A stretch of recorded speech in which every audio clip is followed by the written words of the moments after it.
Samoa o tātou tāwhūne. O Sabusa mo tani. Samoa o mātou raiwa tu nei, i ni maoto tāpuai, le mtanga luenga, o sione wa se nei hawai nei. O wala au nia whaputoa mai, au nei o mai e mori mawina nei aso, o wā le aso tu pulanga, mora la to wola tāpuai atu ni atua.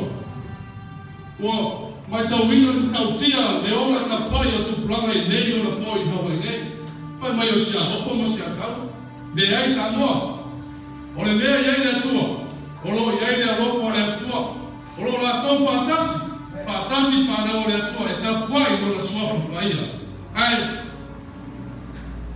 pei, ia ngā Samoa, awa wai tupulanga, e tupulanga la loa oa, o siama maselera ki tanga luenga, o lo o aia le sunga, o whakaina ia kōpenu, whakea whakatua ia kōpenu, ia ngā Samoa tupulanga, petalai Yesu, tu maita,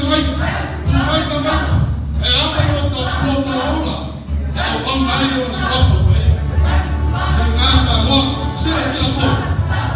O ngā, mai lapa i seu matua, se leo lapa i seu mito.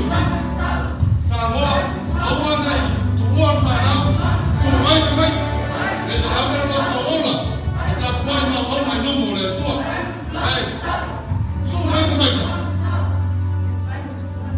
Wai suafa o whea whesena la whanga te sumai.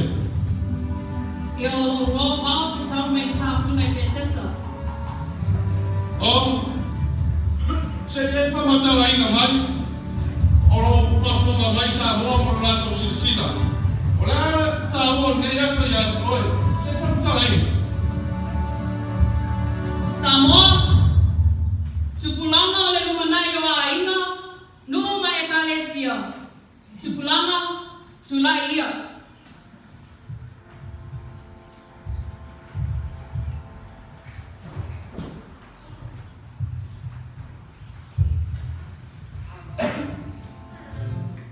Hey!